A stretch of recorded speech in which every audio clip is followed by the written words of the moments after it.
اعوذ باللہ من الشیطان الرجیم، بسم اللہ الرحمن الرحیم۔ السلام علیکم ورحمۃ اللہ وبرکاتہ۔ ویلکم کرتے ہیں ایک مرتبہ پھر سے آپ کو حضرت بلال رضی اللہ تعالیٰ عنہ کی ایمان افروز داستان حیات مؤذن رسول صلی اللہ علیہ وسلم کی زندگی کے بارے میں ایپیسوڈ نمبر 32 میں ہم آپ سب کو خوش آمدید کہتے ہیں۔ سارے لوگ اللہ تبارک و تعالیٰ سے دعائیں مانگتے تھے کہ یا الہی یہ عذاب جلدی ختم ہو جائے۔ نبی پاک صلی اللہ علیہ وسلم بھی ساری رات عبادت اور دعاؤں میں گزارتے تھے۔ پھر جو ہوا وہ تاریخ کا حصہ ہے۔ حضرت بلال رضی اللہ تعالیٰ عنہ فرماتے ہیں کہ مجھے اس کی تفصیل میں جانے کی کوئی ضرورت نہیں ہے، کیسے ایک یک بستہ رات میں برق و باد و باران کا طوفان آیا اور کیسے دشمنوں کا ایک ایک خیمہ اکھڑ کر کہاں سے کہاں پھرتا ہوا نظر آ رہا تھا، کیسے دشمنوں کے سب سے بڑے سرغنہ ابو سفیان نے، جو کہ اس وقت مسلمان نہیں ہوئے تھے، محاصرہ توڑ کر واپس جانے کا اعلان کیا اور کسی کے جواب کا انتظار کیے بغیر خود مکہ کی طرف اکیلا روانہ ہو گیا۔ حضور اکرم صلی اللہ علیہ وسلم کے حکم پر حذیفہ خندق کے اس پار گئے اور اپنی آنکھوں سے سارا ماجرا دیکھ کر نبی پاک صلی اللہ علیہ وسلم کو سنایا۔ ہم سب نے کلمہ شکر ادا کیا۔ پھر صبح رسول اکرم صلی اللہ علیہ وسلم نے مجھے اذان دینے کا حکم دیا۔ اذان میں جب میں نے اللہ اکبر کے الفاظ ادا کیے تو خندق کے پاک خیموں کی تباہی اور دشمن کی پسپائی کا منظر مجھے اللہ اکبر کی تفسیر دکھائی دیا۔ دھندلی روشنی میں صاف نظر آ رہا تھا کہ ادھر کوئی زیرو موجود نہیں ہے، تمام خیمے اکھڑے پڑے ہیں، چاروں طرف بکھرا ہوا ساز و سامان گواہی دے رہا تھا کہ غنیم کس افراتفری کے عالم میں فرار ہوا ہے۔ اسی موقع پر سورۃ الاحزاب کی آیت نمبر 9 نازل ہوئی، جس میں رب ذوالجلال والاکرام نے اس عظیم احسان کا بیان فرمایا ہے۔ اذان کے بعد پھر اقامت ہوئی۔ ہادی برحق نبی اکرم صلی اللہ علیہ وسلم نے امامت فرمائی۔ ہر شخص دل ہی دل میں شکر کے ہزار سجدے کر رہا تھا۔ سب کی آنکھیں اللہ تبارک و تعالیٰ کے کرم سے اشکبار تھیں۔ نماز پڑھ کر سب اپنے اپنے خیموں کی طرف روانہ ہو گئے، لیکن میں دیر تک اجڑے اکھڑے خیموں کو دیکھتا رہا۔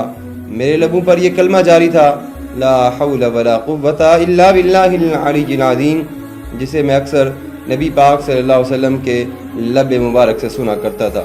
میں دیکھ رہا تھا اور سوچ رہا تھا، وَكَفَى بِرَبِّكَ هَادِيًا وَنَصِيرًا، اللہ بلند و برتر کے سوا کوئی اور طاقت، کوئی قوت نہیں، وہی نصیر ہے، وہی سمیع ہے، وہی یکتا، وہی یگانہ، دلوں کے راز جاننے والا، وہی طاقتور، وہ جو چاہے وہی ہو جائے۔ وہ جب اپنے امکانات کے چھپے ہوئے خزانے پر ارادہ تخلیق کی نظر ڈالتا ہے تو غیب سے اشیاء خلط وجود سے آراستہ ہو کر پردہ ہستی پر آنے لگتی ہیں۔ وہ ہر لحظہ اپنے آپ کو منوا سکتا ہے۔ یہ کوتاہ فہم اور بد نہاد لوگ جو ہمارے خلاف، ہمارے دین کے خلاف محض اپنی تعداد اسلحہ کے زور پر امڑ آئے تھے، اس ذات مطلق کے دائرہ اختیار کا کوئی تصور نہیں رکھتے تھے۔ وہ خود پرست، بدخواہ، اپنی قوت کے بل پر اپنے تئیں مختار کل ہونے کا الزام رکھتے تھے، گویا وہ خود اپنے آپ کو نعوذ باللہ جھوٹا موٹا خدا سمجھ بیٹھے تھے۔ پھر مالک و مختار مطلق نے اپنی قدرت سے ان کی خود فریبی اور خام خیالی کا پردہ چاک کر دیا، اور ایسے خارج از گمان و قیاس کے طور پر کہ اس کی دنیاوی معنوں میں نہ تو کوئی توجیہ ہے اور نہ ہی کوئی تعویل۔ بے شک وہی سب سے اعلیٰ ہے، اس کی قوت کے آگے کوئی طاقت نہیں سما سکتی، اس کی رحمت کے آگے کوئی رحمت نہیں اور کوئی مددگار نہیں سوائے اس کے، نہ کہ اس سے زیادہ منتقم اور سریع الحساب ہے۔ وہی عظمت والا ہے، اور عظمت ہے تو صرف اسی کی، وہی کبریا اور صرف اسی کی بزرگی لائق حمد و ستائش ہے۔ اب آپ بھی ہند کی طرح کہیں گے کہ میں واز کر رہا ہوں۔ میں اپنے خیالات کی رو میں مزید بہا جا رہا تھا۔ خالق کائنات کی گمراہ مخلوق اللہ سبحانہ کی منشا اور ارادے کے خلاف کیا کیا چالیں چلتی ہیں، کدھر کا رخ کرتی ہے، نہیں جانتی کہ مشرق بھی اللہ کا، مغرب بھی، شمال بھی اور جنوب بھی، سب کچھ اسی مالک و کون و مکان کی ملکیت میں ہے۔ وہ ہر جگہ موجود ہے، اس کی ذات سے بھاگنا ممکن نہیں۔ یہ بھی اسی کو علم ہے کہ انسانوں نے دنیاوی طاقت کے باوجود اپنی بے بسی اور بہت سی سختی کے حالات سے کوئی سبق بھی حاصل نہیں کیا۔ ویسے اس سبق کی توفیق بھی اس عظیم احکم الحاکمین کی جانب سے ملتی ہے۔ میں پتہ نہیں کتنی دیر اور انہی خیالوں میں گم رہتا کہ میرے کانوں میں کوچ کا اعلان گونجا۔ اعلان سنتے ہی میں نبی کریم صلی اللہ علیہ وسلم کی خدمت میں حاضر ہو گیا اور کوچ کے انتظامات میں لگ گیا۔ حضور اکرم صلی اللہ علیہ وسلم کے خیمے کا سارا سامان اور خیمہ اکھاڑ کر اونٹ پر لادا اور پھر ان کی ہم رکابی میں مدینے کا رخ کیا۔ راستے بھر سوچتا رہا کہ اللہ سبحانہ و تعالیٰ کا مجھ پر کتنا بڑا کرم ہے کہ نصرت و کامرانی کی ایک اور اذان آج بھی میرے حصے میں آ گئی۔ جنگ احزاب کو تقریباً 1 سال ہو گیا۔ قریش ابھی تک اپنے زخموں کو چاٹ رہے تھے۔ وہ یہ فیصلہ نہیں کر پا رہے تھے کہ جنگ خندق میں اپنی شکست فاش کا اوروں کو تو کیا، خود وہ اپنے آپ کو کیا جواز ہے۔ کیا بتائیں اپنی حلیفوں کو کیا ہوا تھا۔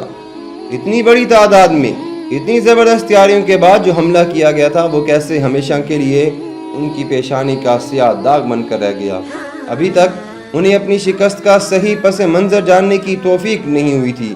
انہیں ابھی تک یہ باور نہیں آ رہا تھا کہ وہ اس ازلی جنگ کے بد نصیب فریق ہیں جو روز اول سے حق و باطل کے درمیان چلی آ رہی ہے، اور جس میں بالآخر باطل کی قوتوں کو ہمیشہ کے لیے جھکنا پڑا۔ سعد رضی اللہ تعالیٰ عنہ، سعد بن معاذ رضی اللہ تعالیٰ عنہ کی شہادت کا سانحہ بھی گزرا، اور ایسے کہ مدینے کے زمین و آسمان ہل گئے۔ اچھی خبریں بھی ملتی رہیں، مختلف قبائل کے وفود بھی آتے رہے، اور حلقہ اسلام مزید وسیع سے وسیع تر ہوتا چلا گیا۔ ایک دن شوال کے مہینے کی آخری تاریخیں تھیں۔ نبی کریم صلی اللہ علیہ وسلم نے ہمیں اپنا ایک خواب سنایا۔ نبی کریم صلی اللہ علیہ وسلم نے ہمیں اپنا ایک خواب سنایا کہ وہ احرام باندھے، سر کا حلق کرائے، خانہ کعبہ کی کلید ہاتھ میں لیے خانہ کعبہ کی دیوار کے اندر داخل ہو رہے ہیں۔ ساتھ ہی انہوں نے اعلان فرما دیا کہ وہ عمرہ کے لیے تشریف لے جائیں گے۔ ذوالقعدہ کی پہلی تاریخ کو پیر کے دن نبی کریم صلی اللہ علیہ وسلم نے مدینہ سے کوچ فرمایا۔ کم و بیش 1500 یا 1400 صحابہ ساتھ تھے۔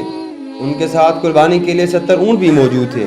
حضرت عمر فاروق رضی اللہ تعالیٰ عنہ، سعد بن عبیدہ رضی اللہ تعالیٰ عنہ کا خیال تھا کہ ہم دشمنوں کے علاقے میں جا رہے ہیں، قریش سے راستے میں خطرہ بھی ہو سکتا ہے، اس لیے سب لوگ ہتھیار لے لیتے ہیں۔ مگر حضور نبی کریم صلی اللہ علیہ وسلم نے فرمایا کہ آج کوئی اسلحہ ساتھ نہیں ہوگا، صرف تلواریں ہوں گی، اور وہ بھی میان میں رہیں گی۔ خود نبی کریم صلی اللہ علیہ وسلم نے بھی تلوار نہیں لی۔ انہوں نے فرمایا کہ ان کا مقصد صرف اور صرف عمرہ کا ہے، وہ عمرہ کر کے واپس آ جائیں گے۔ ہجرت کے بعد ہم پہلی بار مکہ میں جا رہے تھے، مکہ جہاں میرا سارا بچپن گزرا۔ مجھے اکثر اس شدت سے یاد آتا تھا کہ اکثر میری آنکھوں میں آنسو بھر آتے تھے۔ ایک بار میں نے مکہ کی یاد میں چند اشعار بھی کہے تھے: کاش میں ایک رات اس میدان میں بسر کرتا جس میں میرے ارد گرد بہت ساری اگی ہوئی گھاس ہوتی۔ کیا وہ وقت پھر کبھی آئے گا کہ میں کوہ محبت کے چشموں سے سیراب ہوں؟ کیا میں اپنی زندگی میں پھر کبھی مکہ کی پہاڑیوں کے مقابل کھڑا ہوں گا؟ کیا وہ وقت آئے گا کہ جب میں دوبارہ واپس مکہ میں چلا جاؤں گا؟ یہ ان دنوں کی بات ہے جب ہم نئے ہجرت کر کے مدینہ میں آئے تھے۔ یہاں کا موسم غیر مانوس اور آب و ہوا ہمارے لیے بالکل مختلف تھی۔